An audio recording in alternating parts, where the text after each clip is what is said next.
Okay, guys, welcome back. I don't know why I'm saying that. I think I'm saying it to myself because this is the third time I'm shooting this video. The last two times, they got inexplicably deleted. I think it's a problem with my computer. So I switched to my other computer, but the video quality is going to be slightly worse. It's also getting dark now, so I'm going to try to finish this before the sun sets. All right, anyway, enough about that. Let's get on. We're doing number 10. This is on 7.2 still. An aging Jack Russell named Magneto gets regular checkups. You guys can just follow along on your own paper. I'm gonna read the rest. I chose a Jack Russell because my mom has a Jack Russell. He used to bite people, but he's cool now. I think he used to bite people before he was owned by them. They rehabilitated him. Anyways, let X be a random variable that represents the dog's resting heart rate. From past experience, the vet knows that X has a normal distribution. That's a key phrase because without that, we can't do any math. Normal distribution with sigma equal to 12. Sigma equal to 12, that's the first useful piece of number information. This particular dog breed is known to have an average heart rate of 115 beats per minute. So we're going to treat that as like our mu value. From Magneto's last 6 checkups, his heart rate measured, and he gives you 6 different values. At alpha equal to 0.05, so alpha is equal to 0.05. Is Magneto's heart rate slowing? Okay, so the other thing we have is we know n. N is the sample size, which in this case is 6 because there's 6 different numerical values that we're taking, right? 6 different measurements. Okay, the other thing that we need to figure out though is x bar. The way we do that is the same way we always do it. We're just going to stick it into our stat list function, right? Let's go to stat edit, put in our 6 values, and then we go to stat calc, one variable statistics. And you should end up with this page here. Yeah, this one, the same one as always. X bar is equal to, I just flashed it for a second because I assume you guys know how to get there. X bar is 105 exactly. And I think that's all the information we really needed. The last thing is to write down what our claim is though. The claim is, in this case, going to be that his heart rate is slowing. That's the claim. So it's going to be that mu is less than what is the average, normal average, 115. So normal average is 115. The claim is that his heart rate has slowed. Yeah, all right. Let's write down now, as always, the H naught and HA. H naught is that mu is the one that includes equality, so it's going to be greater than or equal to 115. And H alternative is less than 115. That's actually the claim right there.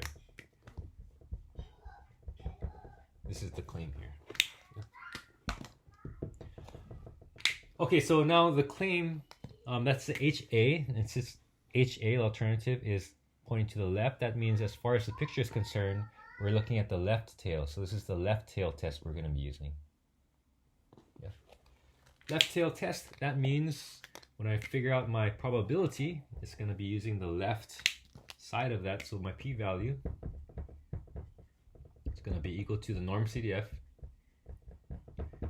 the lower bound negative 10,000 to my particular mean, which is 105. After that, I put the overall mean, the mu value 115, and the standard deviation, which is 12 divided by the square root of 6. One thing I kind of forgot to mention that I think is worth keeping a note of what's really happening is the mean here is 115, right?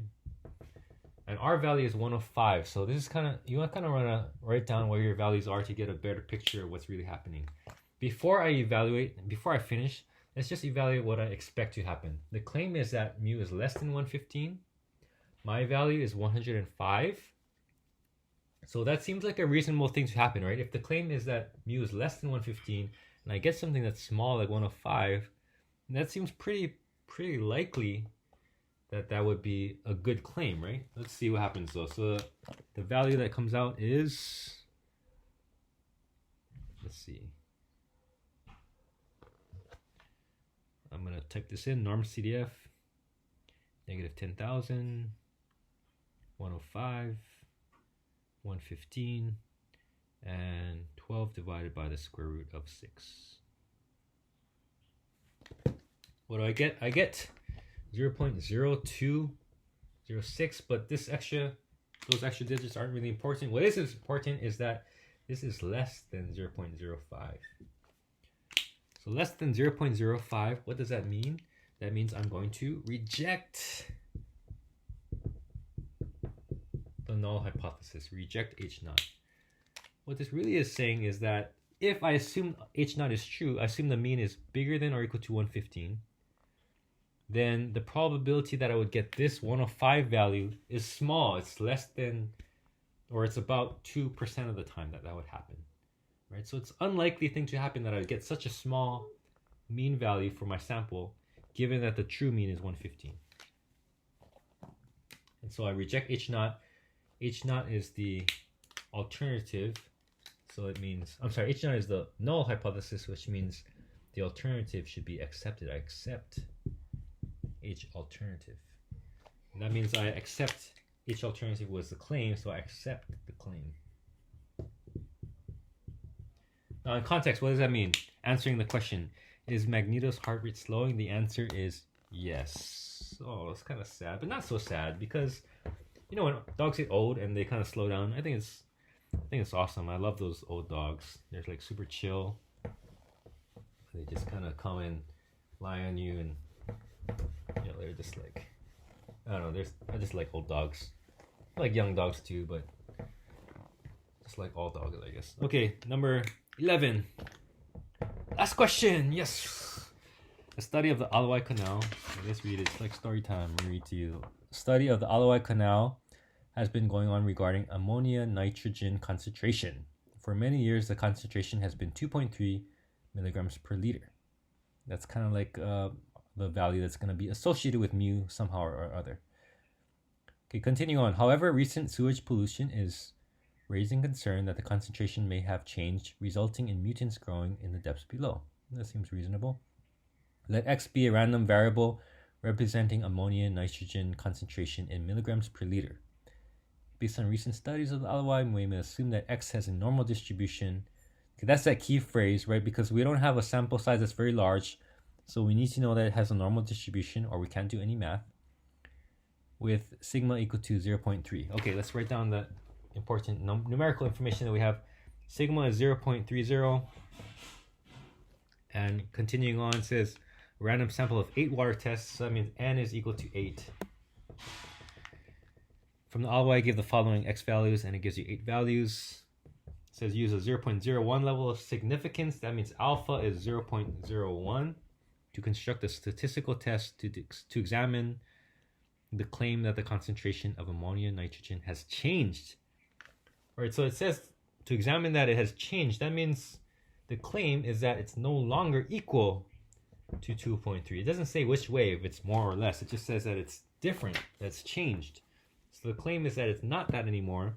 The one thing that we're missing still is the X bar. To find X bar, we go through that same process of making a list and sticking in our 8 values and calculating. So I'm going to put 2.1, 2.5. By the way, you know, I might easily type in something wrong sometimes or make an error. So if that happens and you notice it, then just please let me know, and then I can correct it for everyone. Okay, so I put my list in. I'm going back to stat calc, one variable statistics, and I get a mean of equal to 2.5125.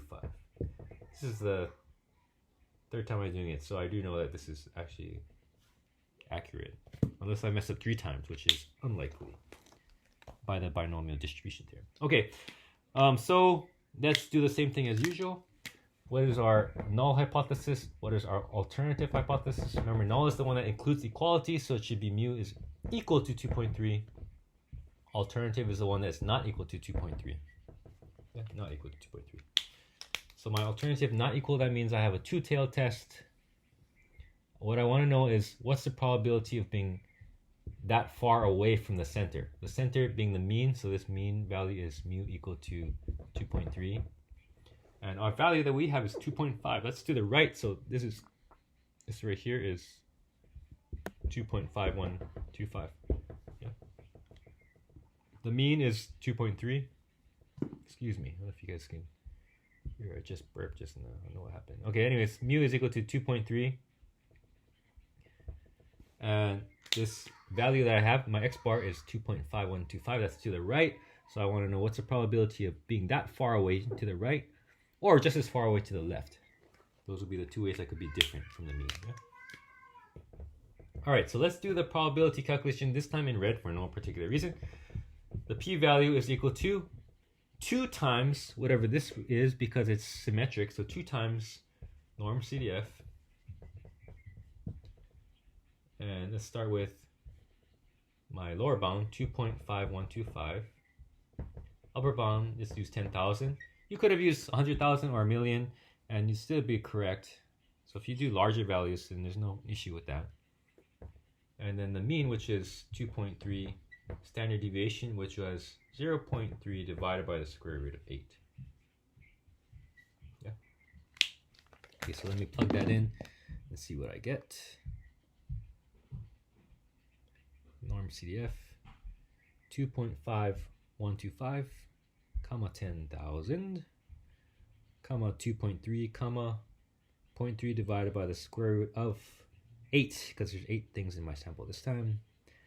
And I get 0.02256. Okay, unless I typed something wrong. This is what I typed in.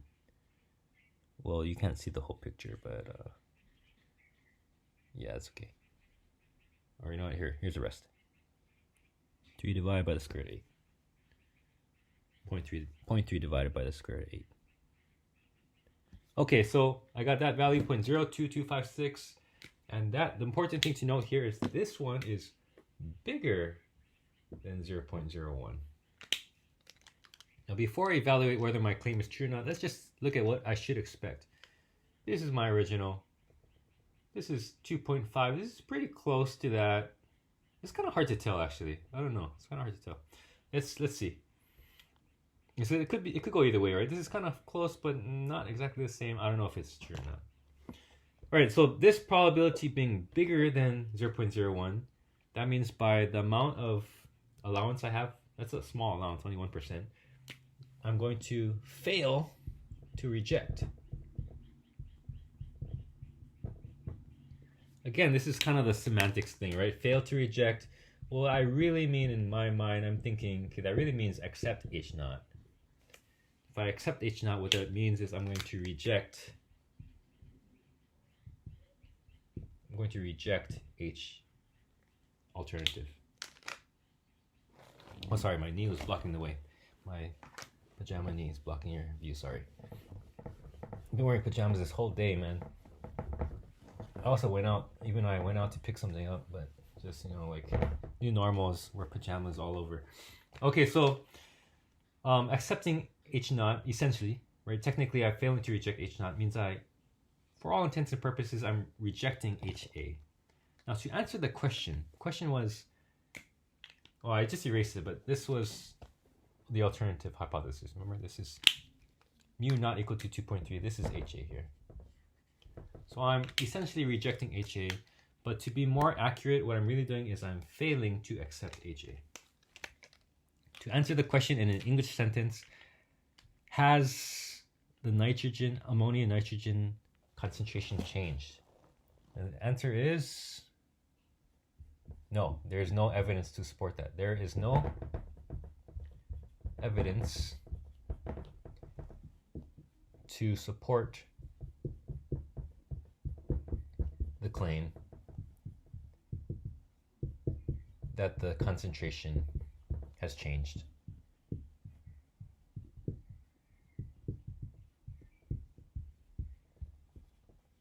That's what it means. Now, this is kind of a very soft answer, I guess, because we're saying not outright that we're rejecting, but there's no evidence to support the claim.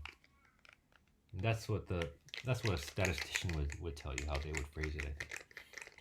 Okay, guys, we're done. Good job. Yay, all done. Have a good one, guys. Stay safe.